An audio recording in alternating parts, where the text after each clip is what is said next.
Así como existe gente que crea sin parar, existe la imparable camioneta Ford Maverick que no deja de ganar. Top pick de Consumer Reports como la mejor camioneta pequeña y camioneta compacta número 1 según Motor Trend. Pero la camioneta Ford Maverick no está aquí para presumir. Está diseñada para quienes prefieren crear con sus propias manos y para los que necesitan una camioneta que los ayude a concretar ideas. Así que eso que estás pensando hacer, llévalo, cárgalo, hazlo con Maverick. Destellos, globos sonda, ilusiones ópticas, biogases. El 95% de los avistamientos de ovnis se pueden explicar y desacreditar en un momento. Pero queda un 5% con testigos presenciales y pruebas evidentes, que hay que tomarse muy en serio. La periodista Leslie Kean lleva 10 años investigando estos casos. Se ha centrado en los que tienen más evidencias creíbles y testigos. He trabajado con oficiales de alto rango, pilotos, generales y con un antiguo gobernador para demostrar que existe un fenómeno físico. Un objeto triangular gigante. Un óvalo gris oscuro. Ahora nuevas pruebas, grabaciones, datos de los radares y testimonios que nunca habíamos oído hacen que estos avistamientos formen parte de ese 5% imposible de ignorar. Es hora de corregir los informes de una vez. Archivos oficiales sobre ovnis.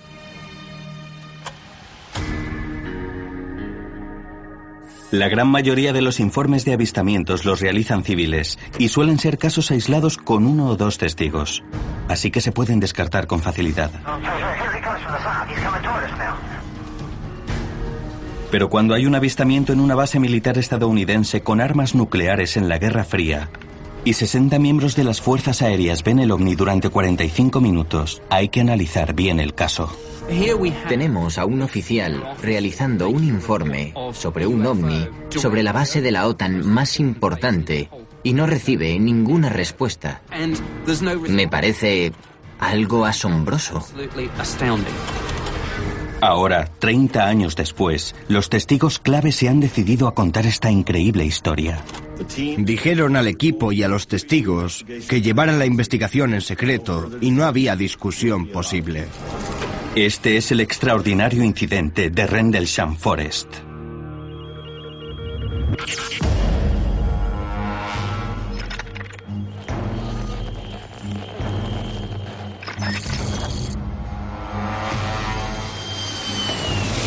Soy el coronel Charles Hutt. En 1980 era el segundo comandante de la base de RAF Ben Waters, Goodbridge, en Inglaterra. En aquella época era la mayor base táctica del mundo y como era una instalación clave para la OTAN, tenía que estar preparada para cualquier cosa. Bien temprano, en la mañana del 26 de diciembre, fui a por el registro, el informe cronológico de lo que había pasado en las 24 horas anteriores. Cuando entré en la oficina, el sargento de servicios se rió y dijo: «Coronel, no se lo va a creer. Anoche 3 de nuestros hombres estuvieron persiguiendo ovnis en el bosque. Decían que habían visto un objeto volador. Les investigaron y dijeron que habían vivido una experiencia rara». Yo le dije que pusiera que habían visto luces y que por el momento lo dejaríamos así. Hal quería deshacerse rápido de aquella historia, a pesar de los rumores de que se había visto una extraña nave en el bosque la noche de Navidad. Pero en unos días se vio obligado a actuar. 2 noches después, en la cena de Navidad, cuando estábamos terminando el segundo plato y nos preparábamos para el postre, el teniente de servicio, el comandante de la base y yo dijimos: «Tenemos que hablar, el ovni ha vuelto». Yo quería acabar con el tema, así que cogí mi grabadora de bolsillo, que siempre llevaba encima, y una PN-27, un contador Geiger, y nos fuimos al bosque. Por la noche, el 27 de diciembre de 1980, el coronel Halt y 4 oficiales, entre los que destacan un comandante y un experto en desastres naturales, fueron al lugar donde había aterrizado una nave 2 noches antes. Me encontré a la mitad de nuestro ejército allí. Había 5, 6 o 7 vehículos, jeeps, camionetas, y estaban iluminando el bosque. Yo pensé que aquello era un desastre potencial para nosotros. Así que les dije que se llevaran a todos los que pudieran a la base y con la grabadora elegí a un pequeño equipo y nos dirigimos al lugar del aterrizaje.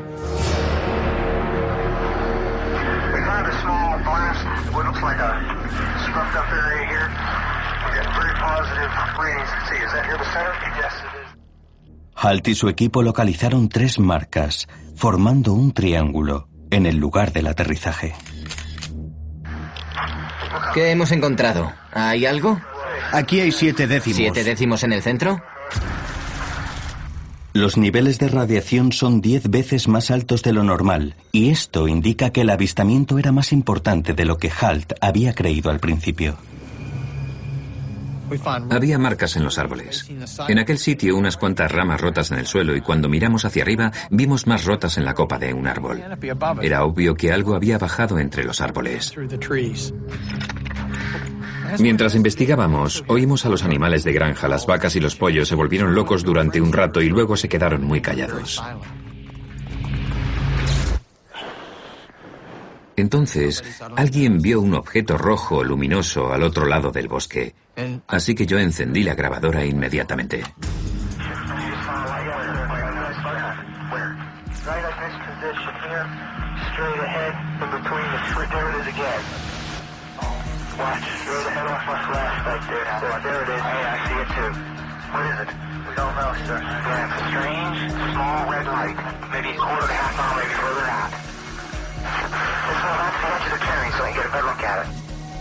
Cuando Halt y su equipo se acercan, los detalles del objeto son cada vez más claros. Era ovalada, de un rojo anaranjado, y había piezas que parecían ser de metal derritiéndose, cuyas gotas caían al suelo. Tenía el centro negro, un negro muy sólido que parpadeaba como un ojo. Se movía horizontalmente entre los árboles, a unos 2 metros del suelo. Iba zigzagueando, botando un poco. Buscaban algo e iba controlado por vida inteligente. La descripción de Halt coincide con la de otros muchos avistamientos de ovnis. Los testigos suelen hablar de orbes rojas que vuelan y buscan bajo la dirección de seres inteligentes. Pero para Halt y los demás oficiales, esta experiencia está a punto de convertirse en algo de todo menos típico.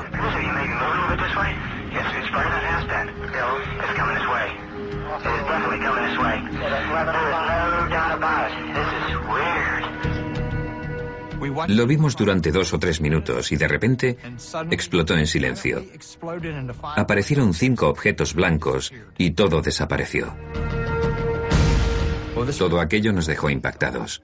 Yo pensaba, no podré explicar esto a nadie nunca, no me creerán, es demasiado raro. Luego alguien dijo, mirad, ¿qué es eso?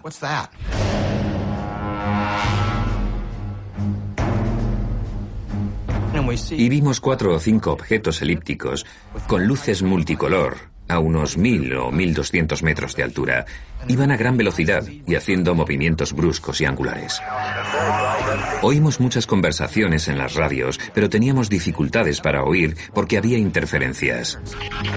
Hay quienes dicen que dejaron caer un rayo en el almacén de las armas.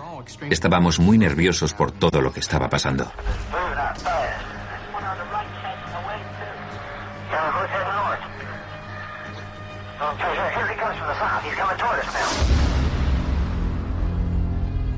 De repente uno se quedó con nosotros, se detuvo y dejó caer un rayo de luz a nuestros pies.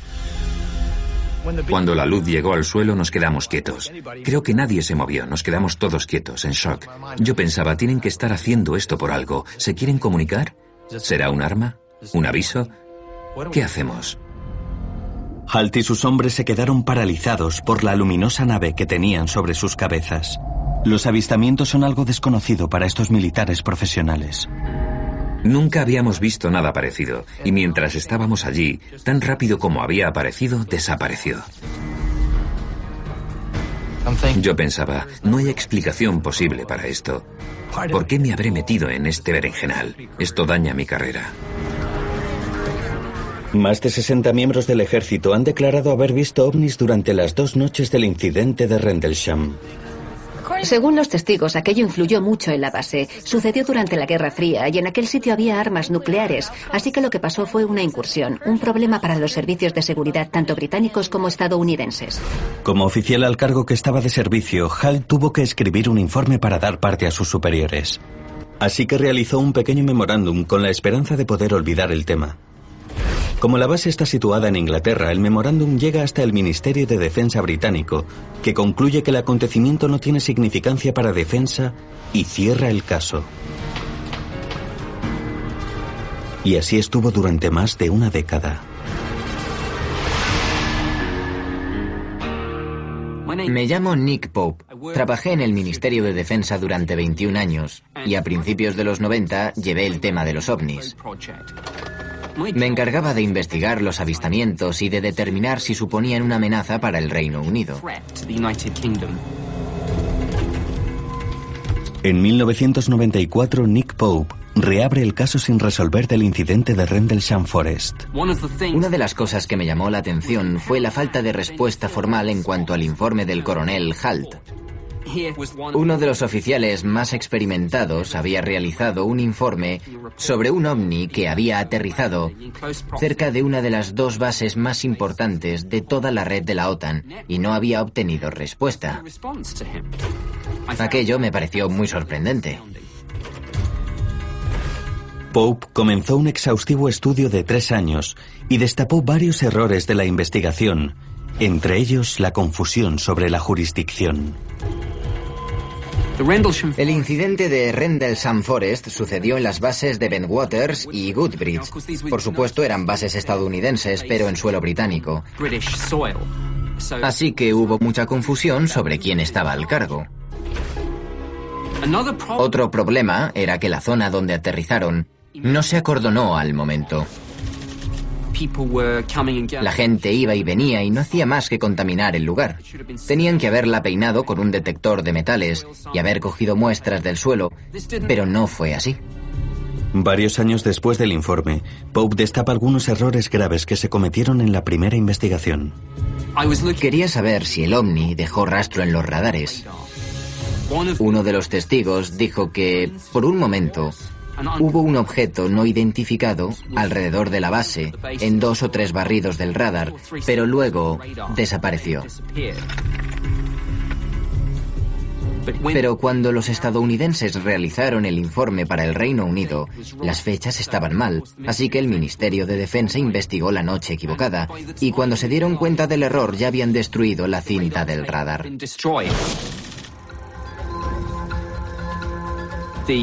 La investigación original tenía muchas imperfecciones. Pero Pope fue más allá, y no solo indicó los errores de la investigación original. Pronto encontró a un testigo que había estado tan cerca de las naves que las podía haber tocado, y consiguió dibujos de un ovni diferente a todos los que había visto hasta entonces. Está claro que había pruebas contundentes de que era un caso de avistamiento de un objeto u objetos no identificados en el Reino Unido.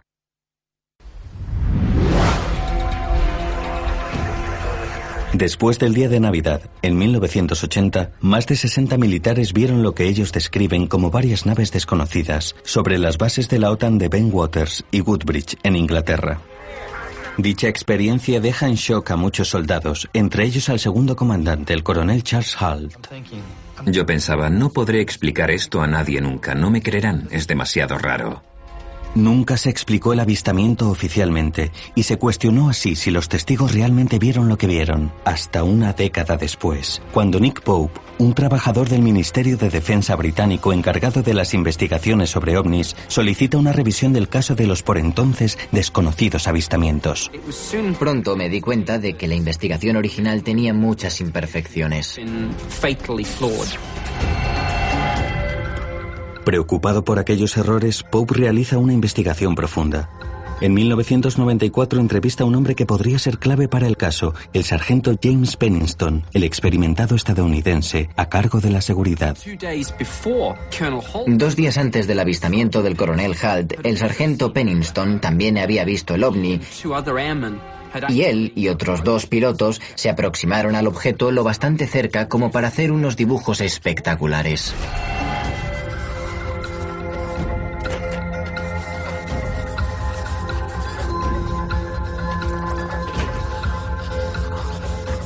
Pennington consiguió acercarse mucho. Mirad la forma triangular. Es interesante comentar que las marcas que había en el lugar del aterrizaje formaban un triángulo.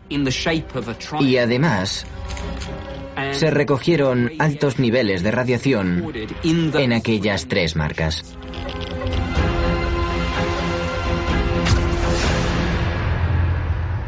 Según nos acercamos a la nave, la radio funcionaba peor y el aire tenía gran carga eléctrica. Lo notábamos en la ropa, en la piel y el pelo. El entrenamiento que había recibido no me había preparado para aquello. El sargento Pennington observó la nave durante casi 45 minutos. Uno de los datos más intrigantes fueron los extraños símbolos que vio en el lateral y que le recordaban a los jeroglíficos egipcios. Esto fue lo que dibujó en el cuaderno del policía.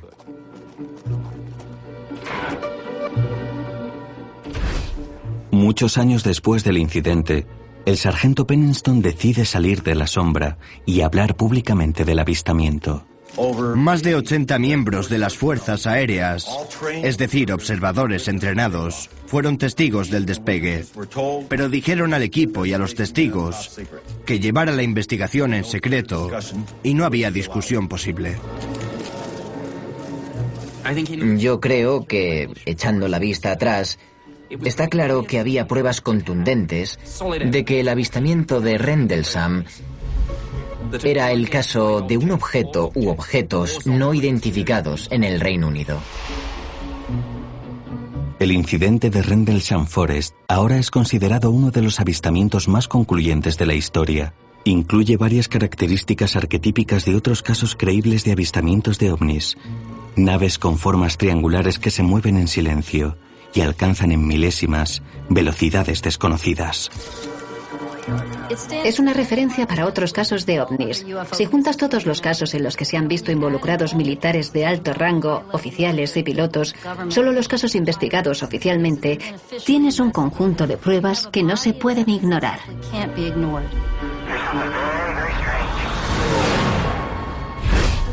Pero ¿qué pasa cuando toda una ciudad es testigo de un ovni tan grande como 2 o 3 campos de fútbol americano? Tenía forma de boomerang. Un objeto negro grande que venía hacia nosotros. Pensaba que me iba a desmayar porque estaba embelesado con esa cosa. Dije, ese bicho mide 1,5 kilómetros. En 1997 miles de personas vieron en Phoenix, Arizona, una nave enorme. ¿Esas luces son de visitantes extraterrestres? Hablaron de ello en todas las televisiones, así que la gente salía de casa y miraba al cielo.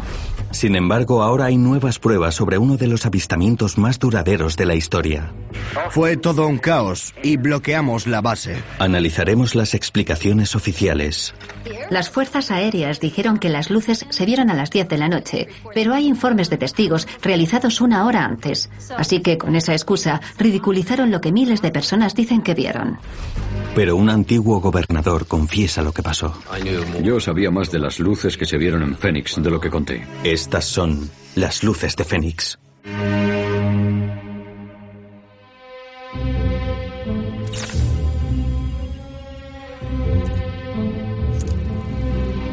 Soy Fife Symington, el antiguo gobernador de Arizona, y en la primavera de 1997 tuvo lugar un acontecimiento extraño mientras yo era el gobernador del estado. Hay gente que lo llama las luces de Phoenix. Era jueves por la noche, un 13 de marzo de 1997 a las 8:30 de la tarde. Mi hija Mónica vino corriendo a decirnos que se acercaba algo desde la montaña Camelback. 4 de los niños se levantaron y salieron, y yo salí con ellos. Miré al norte y mi mujer y yo vimos 3 luces blancas formando un triángulo que venían hacia nosotros. Había 5 luces grandes delante y tenía forma de boomerang. Era una nave sólida, silenciosa y volaba muy bajo. Pero lo que me impresionó fue el tamaño. Era enorme, monumental. Ni los centros comerciales son tan grandes. Nos quedamos allí viéndolo acercarse. Pasó por encima de nuestra casa y lo vimos completamente durante 5 o 6 minutos. Mi mujer y yo nos miramos. Yo la miré a los ojos y le dije, hemos visto nuestro primer ovni. ¿Esas luces son de visitantes extraterrestres? Cientos de personas que viven en el valle creen que es posible. Lo que han descrito como gigantesco con luces brillantes formando un boomerang surca los cielos. No hay explicaciones oficiales de lo que son esas extrañas luces. Aquella noche hablaron de ello en todas las radios y las televisiones, así que la gente salía de casa y miraba al cielo. Lo vieron miles de personas en todo el valle. Hubo una avalancha de llamadas a la oficina del gobernador y al departamento de seguridad. La gente quería respuestas, así que contacté inmediatamente con el jefe de la Guardia Nacional y mis hombres llamaron a la base aérea de Luke para ver si eso tan exótico que sobrevolaba el valle era suyo, pero no supieron contestarnos. Todo el mundo pensaba, madre mía, no sabemos lo que es. Algo extraño ha pasado en los cielos de Arizona, pero todavía no se ha podido explicar. Según los amantes de los ovnis, se trata de un gran avistamiento. Los pilotos dicen haberlo visto en el aire, aunque los radares militares no lo han captado. Fuera lo que fuera, había más de unos cuantos habitantes de Phoenix viéndolo. Durante las semanas siguientes al acontecimiento hubo más de 700 personas que informaron del avistamiento a la policía y al Centro Nacional de Avistamientos, una organización privada de Seattle, Washington. Y entre los testigos había pilotos, agentes de policía y militares. A pesar de que las descripciones del objeto difieren, hay determinadas características que prevalecen. Se trataba de un objeto sólido, gigante, con forma de delta o triángulo. No hacía ruido y sobrevolaba el valle. Y lo que es más importante, fue visto desde diversos puntos por testigos en todo el condado durante un total de 106 minutos. Estábamos tumbados en el césped viéndolo. Era un objeto sólido. Algo inexplicable. Una pasada. Un avistamiento importante visto por cientos de personas en todo el estado de Arizona, que esperaban una respuesta del gobierno.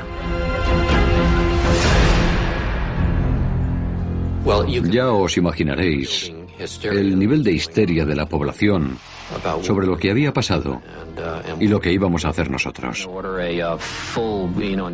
Voy a solicitar una investigación al Departamento de Seguridad. Haremos las investigaciones necesarias y llegaremos hasta el fondo. Yo intentaba conseguir respuestas, pero todos los canales oficiales negaban lo que se había visto y aquello me dejó perplejo. La concejala Barwood se encargó del caso. Llamó al senador John McCain y él fue el primero que consiguió algo de las fuerzas aéreas. Las fuerzas aéreas dijeron al senador McCain que las luces las había lanzado la Guardia Nacional entre las 9:30 y las 10 de la noche.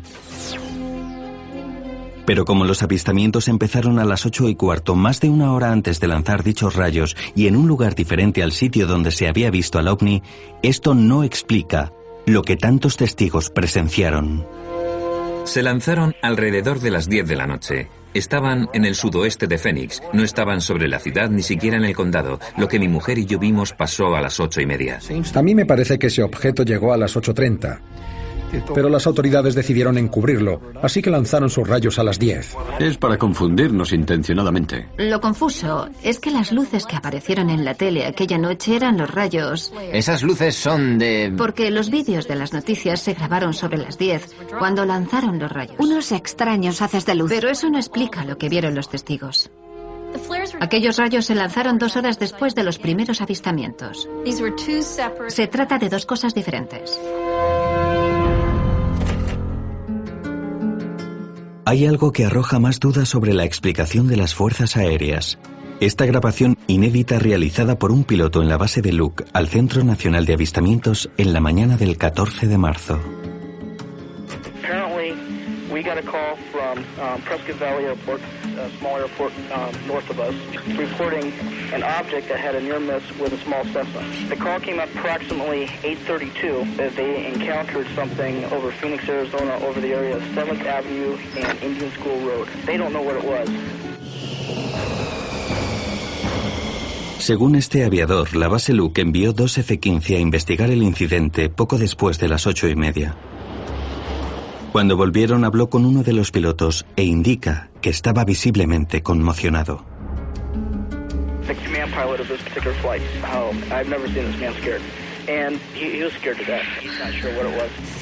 His statement was that they followed this aircraft. It went on a straight line course heading towards Sky Harbor Airport, which is one of our main airports here, at approximately 18,000 feet, descending to 10,005. He saw 5 distinct lights in a triangular pattern.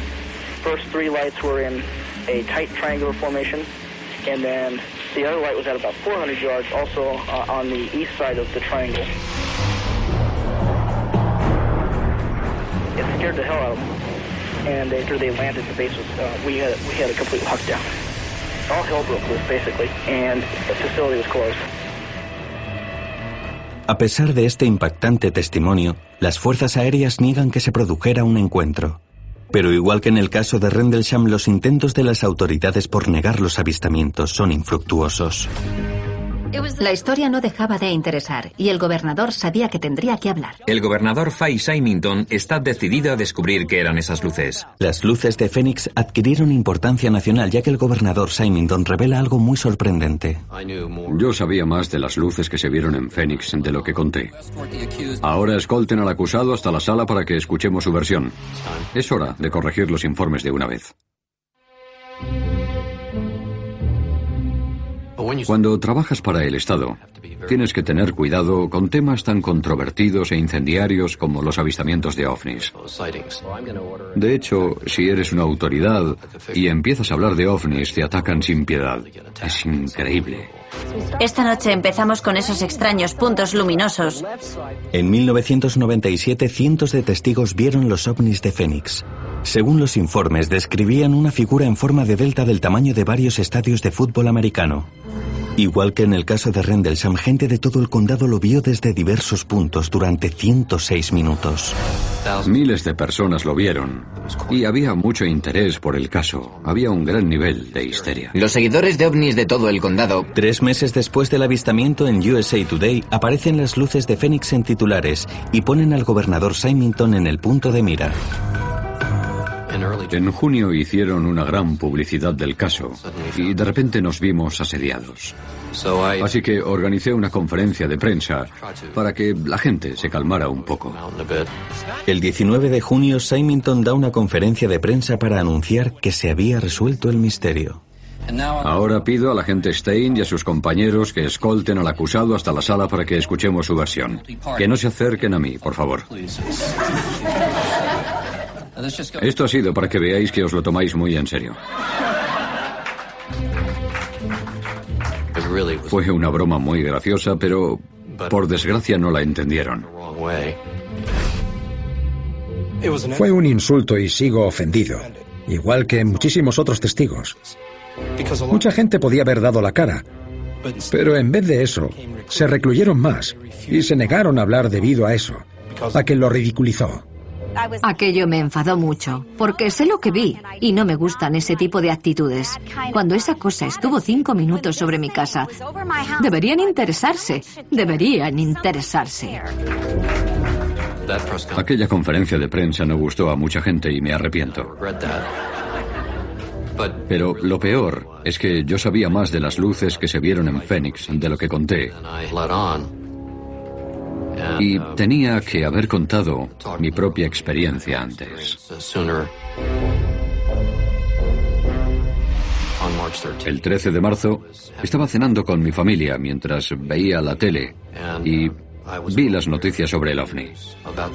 Así que dije, voy a coger el coche para ir a Lincoln Drive con Squaw Peak. A ver lo que pasa. Cuando llegué aquí, había gente disfrutando en el parque. Estuve aquí entre 5 y 10 minutos y alguien dijo, mira, mira. Del noroeste apareció una nave muy grande, de unos 1000 o 1200 metros. Ocupaba gran parte del cielo. Se veían aviones en la distancia, pero parecían pulgas comparadas con ella. Vino hacia nosotros sin hacer ni un ruido, con mucho cuidado. No muy rápido planeó por Squaw Peak, así que teníamos una vista magnífica de su silueta. El gobernador Symington observó el objeto durante casi un minuto antes de que cruzara el valle a toda velocidad. De repente desapareció. Yo he trabajado en las fuerzas aéreas y he volado desde joven, pero nunca había visto algo así.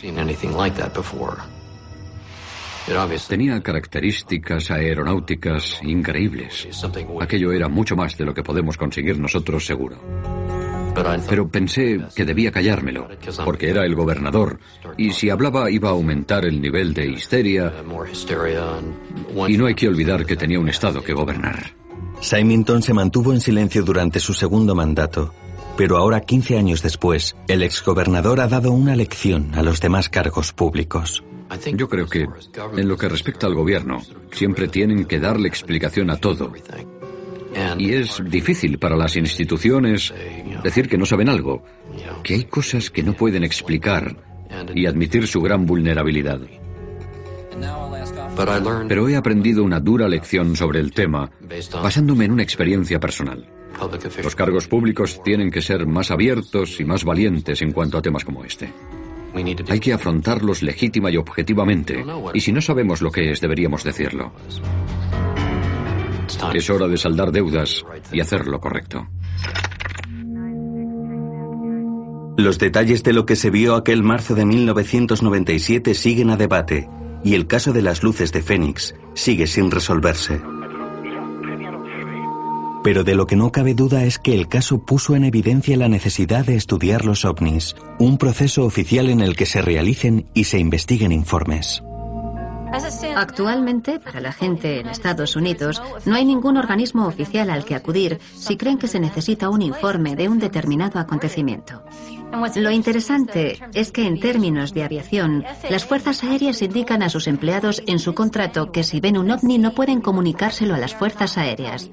Así que lo que están diciendo es que el gobierno estadounidense no quiere oír nada de avistamientos. Los pilotos y las personas relacionadas con la aviación, en particular, son testigos perfectos. Pero normalmente, cuando ven ovnis, no informan a nadie, porque creen que su carrera profesional se verá coartada. Es un verdadero problema, porque así es más difícil dejar constancia del caso y limita los datos disponibles sobre estos fenómenos. Sin un organismo oficial que recoja los avistamientos y con los ridículos informes realizados hasta la fecha, es imposible verificar la frecuencia y la magnitud de la actividad de los ovnis.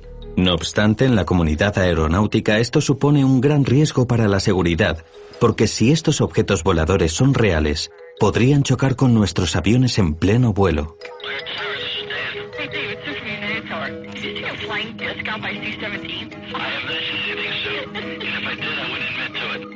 Casi una década después, volvió a salir este tema a la luz con la presunta aparición de un ovni en uno de los aeropuertos más concurridos de Estados Unidos. Diversos pilotos y trabajadores de United Airlines juran haber visto un ovni. No era un avión como los nuestros. En Internet han proliferado los avistamientos frívolos y sensacionalistas.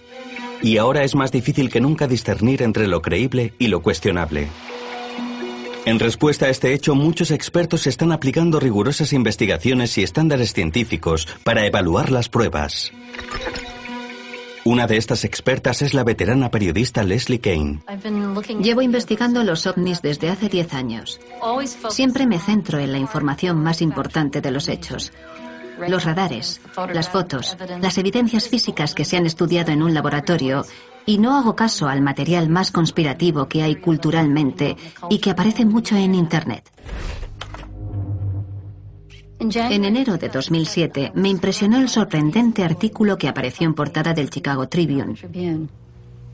Varios trabajadores de United Airlines habían visto un objeto con forma redonda que parecía un disco planeando sobre la terminal de la aerolínea, en concreto sobre la puerta C-17.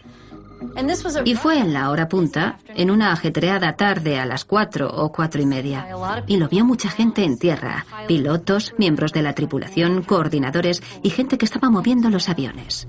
Se cree que medía entre 6 y 26 metros y que estuvo planeando sobre la puerta C-17 unos 5 minutos. Y después el objeto salió disparado hacia arriba, atravesó las nubes y dejó un agujero limpio en ellas, como hecho con un molde.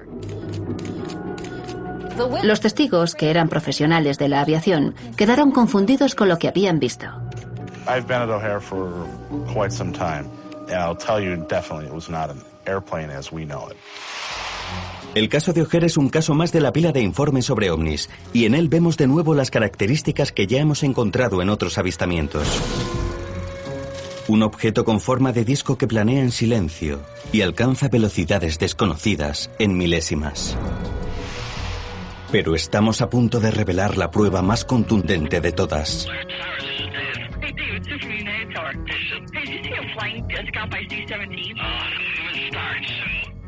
Unos meses después de aquel incidente, Kane recibe una copia de las grabaciones de la torre de control, donde encuentra un fragmento inédito en el que una supervisora de United Airlines llama para informar del avistamiento.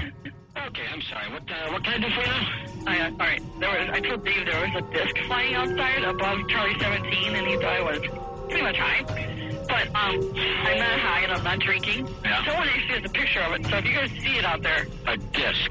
Like a frisbee? Like a UFO type thing. Yeah, okay. Okay. I'll keep a peeled eye for that. All right, okay, bye. Es una prueba muy importante. Demuestra que hubo algo y que se informó a la torre de control. Pero se lo tomaron a broma, y yo creo que, en parte, eso se debe a la política de quitar importancia a los avistamientos de las fuerzas aéreas. Se trata de un espacio aéreo protegido, de un aeropuerto concurrido en plena hora punta, y nadie sabía lo que ese objeto iba a hacer. Era un grave peligro. Las fuerzas aéreas, al principio, no dijeron nada, pero cuando las cintas salieron a la luz, tuvieron que hablar. Bajo la presión de la opinión pública, las fuerzas aéreas anuncian una somera descripción 2 meses después del avistamiento. Lo primero que dijeron fue que se trataba de un tipo de reflejo luminoso proveniente de la parte inferior de un banco de nubes. Dijeron que las luces del aeropuerto hacen cosas raras en las nubes. El problema es que las luces del aeropuerto no estaban ni encendidas. La segunda explicación que dieron fue que era un fenómeno meteorológico, lo que se conoce como un agujero en las nubes. Dichos agujeros son fenómenos naturales causados por cristales de hielo cayendo de una nube superior a un banco de nubes inferior, donde se forma un orificio. El problema es que para que esto suceda se necesitan temperaturas bajo cero para que ocurra. Sabemos a ciencia cierta que aquel día en O'Hare hacía calor. La temperatura no bajaba de cero al nivel del banco de nubes, así que es físicamente imposible que ese fuera el porqué del agujero en la nube.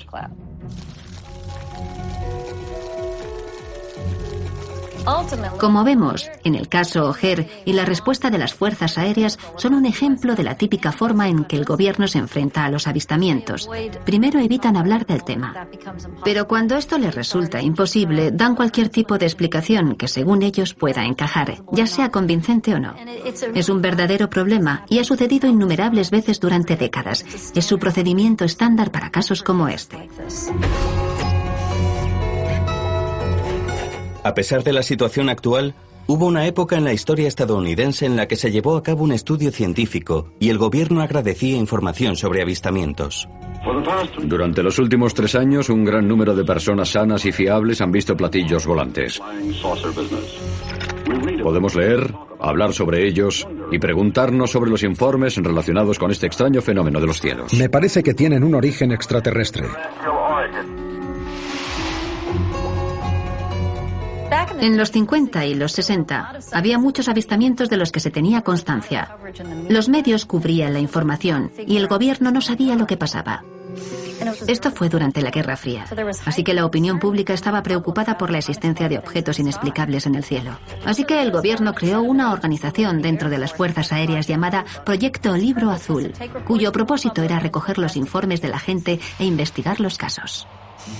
El proyecto Libro Azul nace oficialmente en 1952 y sus 5 componentes reciben más de 50.000 informes solo durante el primer año. Iba en el coche hacia el norte, en la 101 a las 3 de la tarde. Vi unas inmensas luces azules detrás de las de mi avión. Miré a la derecha y en el cielo había 3 tubos de luz fluorescente. Pasó prácticamente por encima de mi cabeza. El objeto se movía en línea recta. Conté 8 que salían directamente del mar. Oí un sonido como un silbido. La luz de la luna era preciosa. plateada y rosácea. Entre 1952 y 1969, el Libro Azul recibe más de 12.000 informes de avistamientos y casi 800 de ellos siguen sin resolver. Es obvio que el fenómeno de los ovnis es demasiado grande para la pequeña organización de las fuerzas aéreas. El Libro Azul estaba mal planteado desde el principio. Tenía poca gente, era incompetente y se convirtió en un ejercicio para limpiar la imagen de las fuerzas aéreas. Así que en 1966 se decidió que formaría parte de un estudio sufragado por el gobierno y comisionado por la Universidad de Colorado. El estudio universitario fue dirigido por el Dr. Edward Condon, un físico y antiguo director de la Oficina Nacional de Estándares. Condon tenía prejuicios con los ovnis desde el principio. De hecho, en un artículo de 1967 dijo: "Yo creo que aquí no hay nada que rascar. Pero se supone que tengo que llegar a esa conclusión dentro de un año". El informe Condon se terminó en 1968 e incluye un valioso análisis sobre los casos de ovnis sin resolver en sus 1.500 páginas. Pero todo eso acaba siendo ignorado porque lo que llama la atención es el resumen de 2 páginas escrito por el propio Condon. En él declara que ahondar más en el estudio científico de los ovnis no tiene justificación alguna. En 1969 las fuerzas aéreas anuncian que el fin del proyecto Libro Azul se haría efectivo durante el mes siguiente. Desde entonces oficiales y científicos han mencionado el informe en incontables ocasiones para justificar su rechazo al estudio de los ovnis. Es una tragedia. Aquella fue la única investigación oficial del gobierno. Y cuando cerró, se acabó la edad de oro del estudio de los ovnis.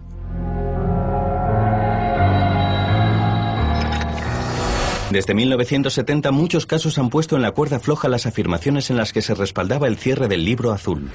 Pero el avistamiento del 86 en Anchorage ofreció pruebas importantes que denotan la seriedad del tema. Sí, hay 1 o 2. También hay otro aparato. Hemos confirmado que hay una nave de gran tamaño encima de nosotros. ¿Dónde está? ¿Le sigue? Parece que sí. En este caso, un capitán con 30 años de experiencia se juega su reputación, ya que informa de que una nave inmensa le sigue durante al menos 1 hora. Fue el encuentro más largo del que se tiene constancia hasta la fecha, y estas contundentes pruebas llegaron hasta la Casa Blanca. Estábamos de los nervios y le pregunté que qué creía que era. Me dijo, es un ovni.